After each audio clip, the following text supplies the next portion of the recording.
తాకట్టులో ఉన్న బంగారాన్ని విడిపించి ఆ రోజు ఆన్లైన్ ధరకే కొంటుంది కొమ్మూరి గోల్డ్. ఓం గం గణపతయే నమః. స్వర్ణలక్ష్మి నమస్తే అస్తు. పరబ్రహ్మ స్వరూపిణి రాజ్యం దేహి ధనం దేహి సర్వకామాంచ దేహి మే.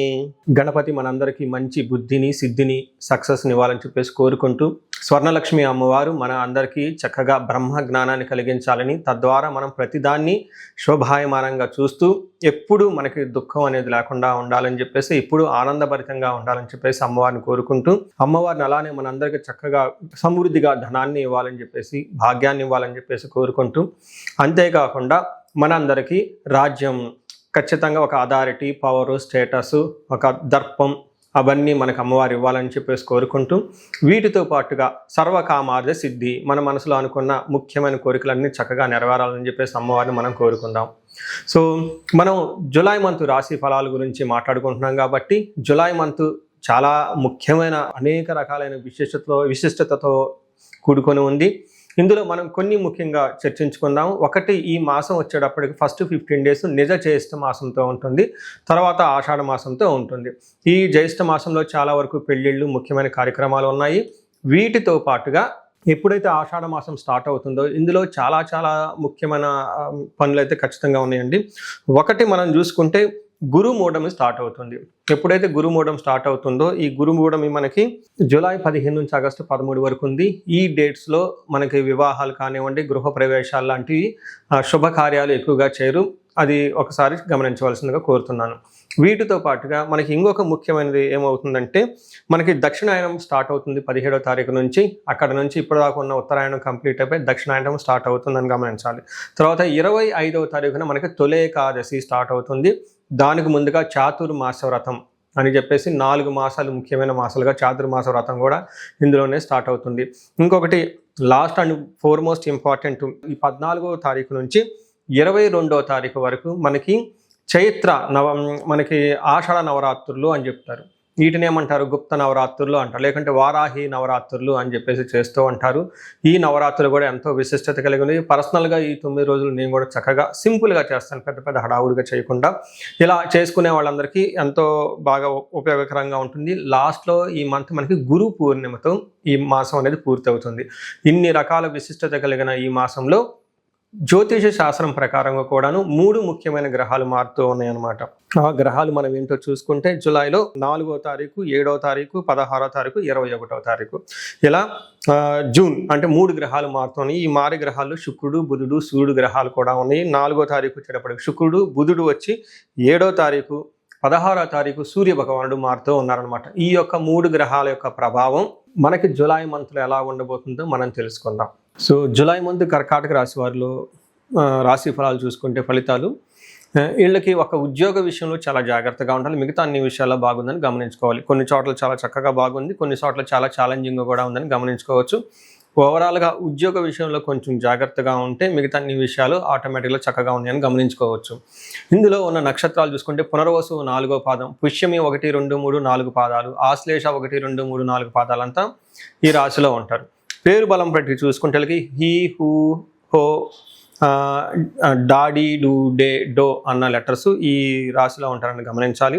ఇందులో లఘు గోచారం, సూక్ష్మ గోచారం ప్రకారం చూసుకుంటే చిన్న చిన్న సంస్కృతం మాటల్లో టోటల్ మంత్ అంతా ఎలా ఉంటుందో తెలుసుకోవచ్చు. అందులో భాగంగా వీళ్ళకి స్థాననాశనం, భూలాభం, పరాభవం, విత్త సిద్ధిం అని చెప్తారు. అంటే వీళ్ళకి స్థాననాశనం, ఉన్న పొజిషన్ని కోల్పోయే అవకాశం ఎక్కువగా ఉంటుంది. పర్టికులర్గా ఏం చెప్తాను, ఉద్యోగం, ఓకే, కెరియర్లో కొంచెం అప్స్ అండ్ డౌన్స్ ఉంటాయని గమనించుకోవాలి. అయితే భూలాభం, రియల్ ఎస్టేట్లో ఎవరైతే ఉంటారో, కొత్తగా ఇల్లు కొనుక్కోవాలనుకుంటారో, లేదంటే అగ్రికల్చరల్ ఎవరైనా సరే భూమికి సంబంధించిన లావాదేవీల్లో చాలా అనుకూలంగా ఉంటుందని గమనించుకోవచ్చు. అయితే విత్త సిద్ధిం, ధన ప్రవాహం కూడా అనుకున్న విధంగా చక్కగా మీకు అవసరాలకు తగిన విధంగా అందే అవకాశం ఉంటుంది. ఇంకొక విషయంలో జాగ్రత్తగా ఉండాలి, పరాభవం, అవమానాలు చేసే పరిస్థితులు ఎక్కువగా ఉంటుంది. మిమ్మల్ని కావాలని అవమానం చేసే వాళ్ళు కూడా ఎక్కువగా ఉంటారు. ఇప్పటి వరకు మనం చెప్పుకున్న విషయాల్లో ముఖ్య విషయం ఏంటంటే, జాబులో జాగ్రత్తగా ఉంటే సరిపోతుంది. మనం ఒక్కొక్క గ్రహం ఏ విధంగా ఉంది, సూర్యుడు వల్ల స్థాననాశనం అయ్యే అవకాశం ఉందని చెప్పుకున్నాం. 11వ స్థానం అంటే జన్మరాశిలోని వీళ్ళకి సూర్యుడి యొక్క సంచారం జరగటంతో కొంచెం జాగ్రత్తగా ఉండాలి. ఎప్పుడైతే సూర్యుడు జన్మరాశిలో ఉంటారో, మనకి ఒక రీసెంట్గా సైంటిఫిక్ స్టడీ రిపోర్ట్ కూడా వచ్చింది దీని గురించి.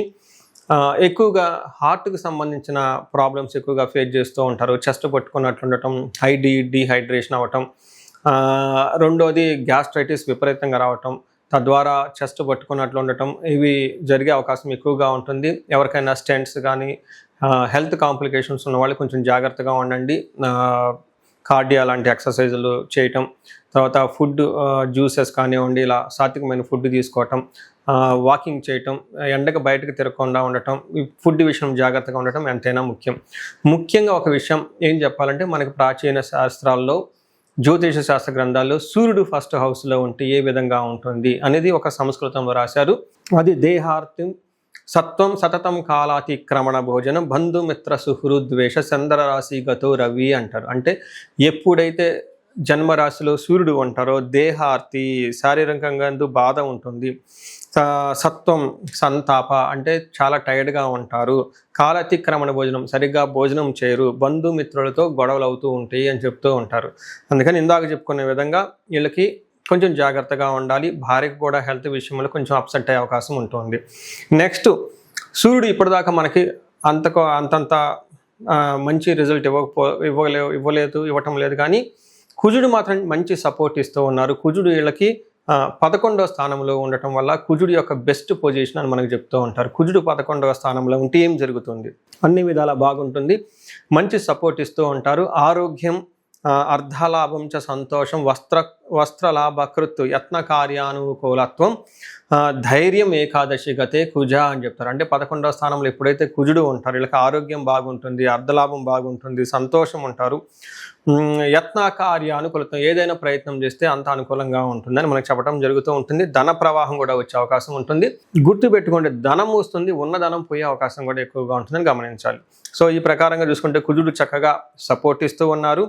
అగైన్ 12వ స్థానంలో బుధుడు ఉండటం వల్ల ఉద్యోగంలో కొంచెం భేదాభిప్రాయాలు వచ్చే అవకాశం ఉంటుంది, ఇంటిలో గొడవలయ్యే అవకాశం ఎక్కువగా ఉంటుందని తెలుసుకోవాలి.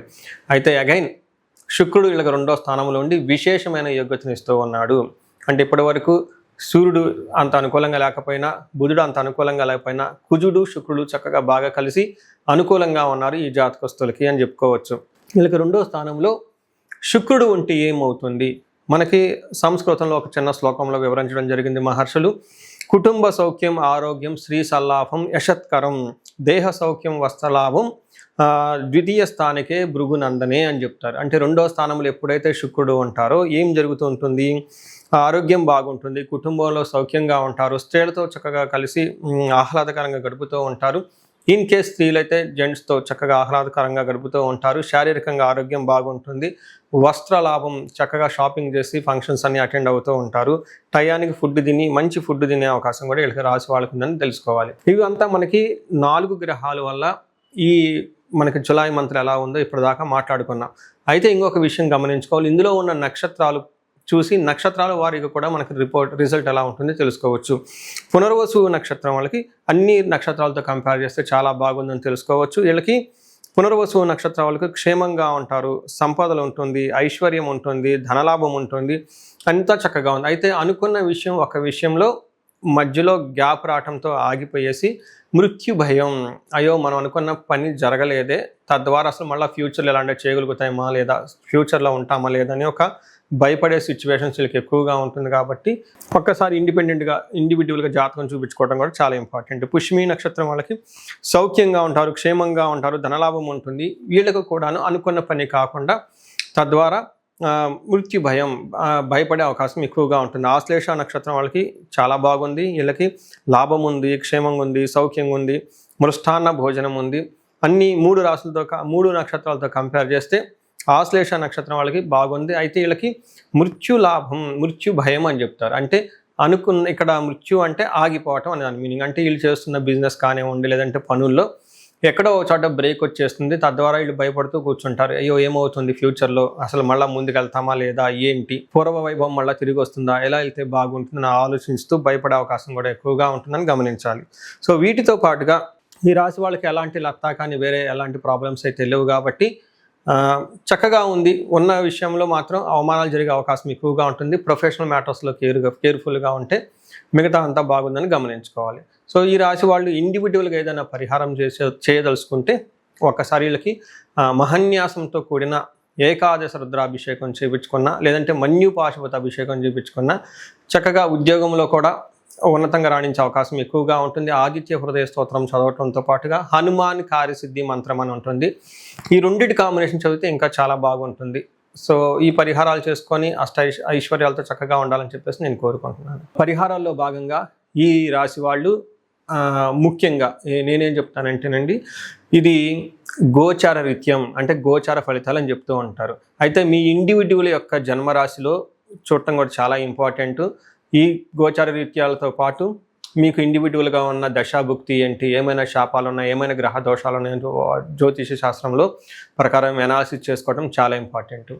ముఖ్యంగా ఎవరికైతే ఏజ్ 40 years ±5 years ఉంటుంది, అంటే 35 to 45 years ఏజ్ ఉండి మధ్యలో మీకు ఎక్కడైనా కనుక కెరీర్లో గ్యాప్ వచ్చినా, లేదంటే అనుకున్న పనులు కాకపోతున్నా, మధ్యలో స్టాగ్నేట్గా అనిపించినా, లేదంటే ఏదైనా ఒక గందరగోళమైన పరిస్థితి, కయోటిక్ పరిస్థితుల్లో మీరు ఇన్వాల్వ్ అయ్యారు, తెలవకుండా అవుట్ ఆఫ్ యువర్ కంట్రోల్ వెళ్తూ ఉంది అనుకుంటే ఖచ్చితంగా మీ జన్మ జాతకం చూపించుకోవడం చాలా చాలా ఇంపార్టెంట్.